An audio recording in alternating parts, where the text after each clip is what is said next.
법무인 평안의 윤정수 변호사입니다. 이번 동영상은 형사 1심 재판 받는 법 두 번째 시간입니다. 이번 동영상에서는 공소장을 송달받은 이후 최초로 해야 할 일, 즉 변호사와의 상담에 대해서 먼저 설명을 드리고 1회 공판기일에서 진행되는 사항, 검사의 거증 책임, 그리고 검사의 증거기록 복사에 관해서 간단히 설명드리도록 하겠습니다.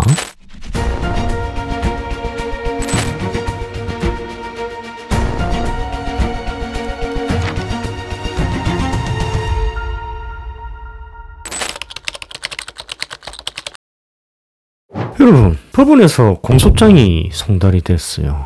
뭘 처음 해야 될까요? 아시다시피 변호사와 상담을 해야 됩니다. 왜 그러냐? 구공판이 되었을 경우 한번 생각해 봅시다. 재판 결과 실형이 선고돼서 교도소에 형을 살아야 될 수도 있겠죠. 이는 피고인으로서는 되게 심각한 상황이겠죠. 이게 도대체 뭐지?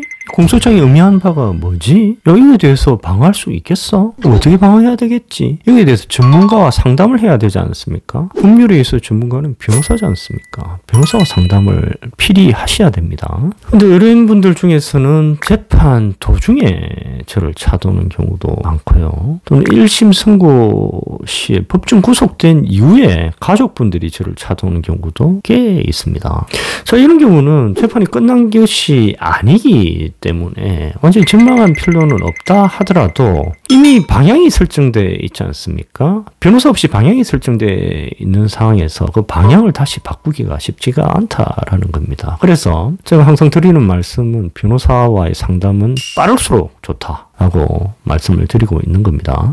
상담할 변호사를 고르는 방법이 크게 네 가지가 있을 수가 있습니다. 첫 번째는 아는 지인을 통해서 상담할 변호사를 선택하는 경우가 있습니다. 근데 아는 지인이 법률 문외한인 경우가 잦습니까? 그래서 그 아는 지인이 소개시켜주는 변호사가 실력이 있는지 또는 열정적으로 소송을 수행할 것인지 검증이 되지 않는 경우가 꽤 있습니다. 제가 수임한 사건 중에 아는 지인을 통해서 변호사를 선임을 해서 소송을 망치고 오는 경우가 꽤 있었습니다. 두 번째는 인터넷 광고를 통해서 상담할 변호사를 선택하는 경우가 있죠. 근데 광고비를 많이 쓰는 변호사가 실력 열정 있는 변호사라고 할 수가 있습니까? 그리고 가장 광고가 아주 많습니다. 그래서 실력 열정이 검증되지 않는 경우가 많습니다. 세 번째로 유튜브를 통해서 상담할 변호사를 선택하는 경우가 있습니다. 제가 추천드리는 변호사 선택 방식입니다. 그 이유는 유튜브는 단지 변호사가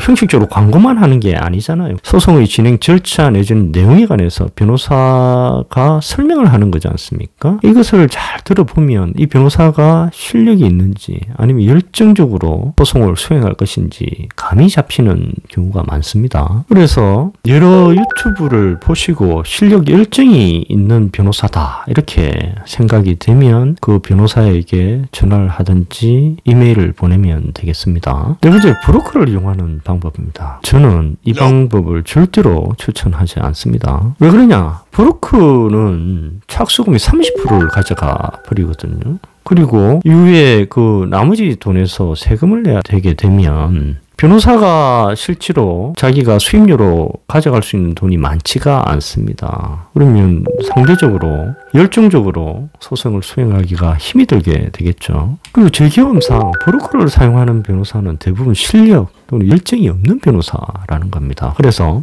브로커는 절대로 사용하지 마십시오. 상담을 받는 것과 달리 변호사를 선임해서 소송을 수행하는 것은 많은 비용이 소요가 되죠. 그러면 어떤 경우에 변호사를 선임해서 소송을 수행해야 되는가가 고민이 될 수가 있지 않습니까? 변호사를 선임해야 되는 첫 번째는 무죄인 경우입니다. 의뢰인 혼자서 무죄 받기는 불가능하지는 않지만 아주 힘들거든요. 그래서 공사실이 사실이 아니어서 무죄인 경우에는 변호사를 선임하시는 게 좋습니다. 두 번째는 실형이 예상되는 경우, 그리고 세 번째는 공무원 등 집행유예를 받으면 안 되는 경우, 이런 경우에는 변호사를 선임하시는 게 좋습니다. 변호사는 어떻게 선임을 하느냐? 아까 제가 말씀드린 유튜브 등을 통해서 실력, 열정이 있다고 판단 관련되는 변호사 한 3명 정도 상담을 하시는 게 좋습니다. 너무 적게 상담을 하면 선택지가 거의 없기 때문에 그것도 좋지 않고, 너무 많이 상담을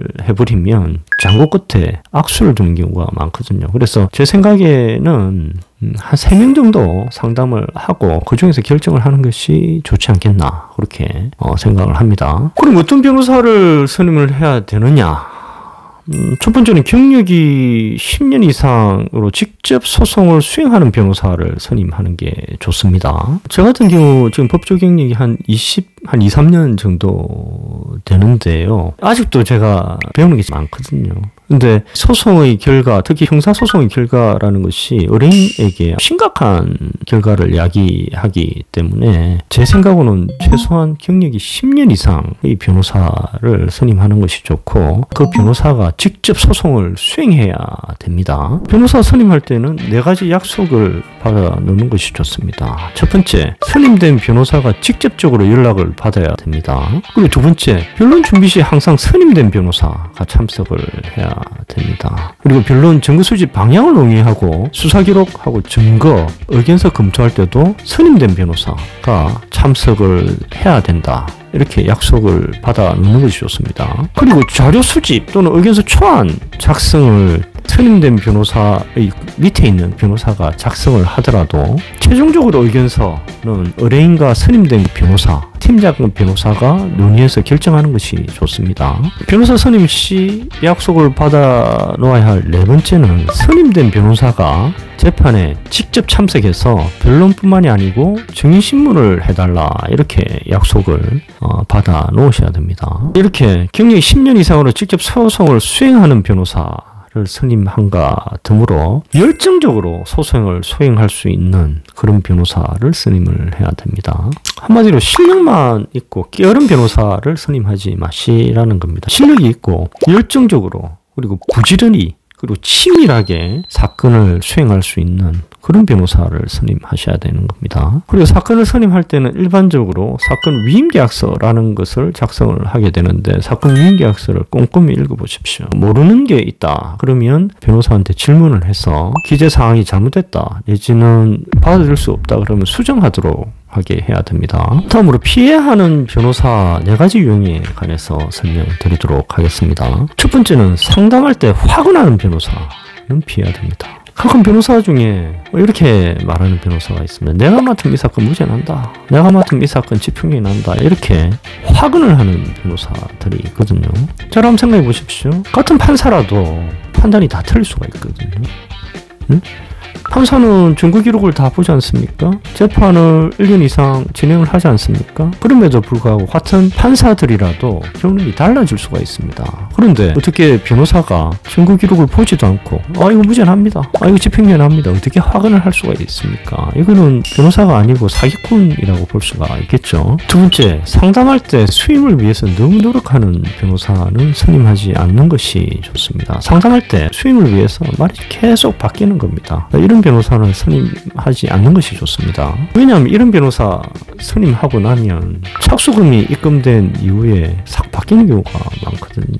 밑에 변호사만 상담을 하게 한다든지 변론을 유지하게 한다든지 아니면 재판에 내보낸다든지 소송을 아주 부실하거나 깨어르게 수행하는 경우가 참 많습니다. 그래서 상담할 때 너무 수임을 위해서 노력하는 변호사는 피할 필요가 있습니다. 그리고 세 번째는 상담할 때 의뢰인 말을 유심히 듣지 않는 변호사, 의뢰인 말을 자꾸 자르고 심지어는 의뢰인을 호통치는 그런 변호사도 있거든요. 이런 변호사는 선임하지 않는 게 좋습니다. 그리고 네 번째는 변호사가 아닌 사무장이 상담하는 사무실이 있거든요. 그런 사무실과는 계약을 체결하지 않는 것이 좋습니다. 다음으로 1회 공판 기일에서 진행되는 사항에 관해서 설명드리도록 하겠습니다. 1회 공판기일은 말 그대로 첫 번째 재판 열리는 날입니다. 첫 번째 재판 열리는 날 뭘 하느냐? 피고인으로서는 2가지를 해야 됩니다. 첫 번째는 공소사실 인부, 즉 공사실을 인정하느냐 부인하느냐. 두 번째는 증거 인부, 검사가 제출하는 증거를 동의하느냐 부동의하느냐, 이것을 밝혀야 된다라는 겁니다. 즉 공사실 인부는 공사실을 인정하는지, 인정하지 않는다면 전부를 인정하지 않는지, 아니면 부분을 인정하지 않는지, 부분을 인정하지 않는다면 인정하지 않는 부분을 특정을 해야 될 것이고, 공사실을 인정하지 않는 이유를 설명을 해야 됩니다. 그리고 증거인부는 검사가 제출하는 증거 목록에서 동의하는 증거와 동의하지 않는 증거를 선별을 해야 되는 겁니다. 다음으로 검사의 그증 책임에 대해서 설명드리도록 하겠습니다.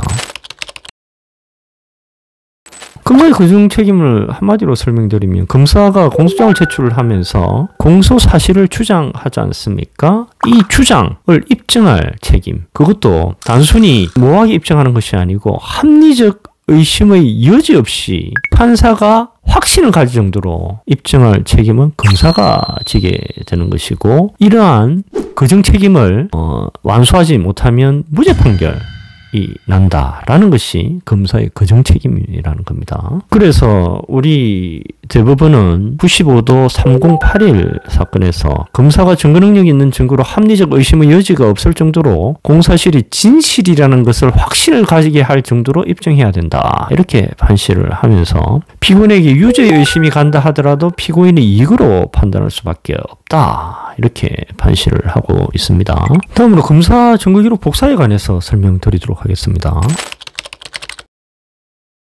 검찰청에 전화를 해서 검사 증거기록 열람 등사 절차를 파악해서 검사 증거기록을 복사를 해야 됩니다. 검사 증거기록에는 검사가 공사실을 합리적 의심의 여지 없이 입증하기 위한 모든 증거가 포함되어 있잖아요. 그래서 검사 증거기록을 복사해 와서 사사치 검토를 해야 됩니다. 자, 오늘 이 정도로 하겠습니다. 다음 동영상에서는 공사실 및 증거인부서 작성 제출에 관해서 설명드리도록 하겠습니다.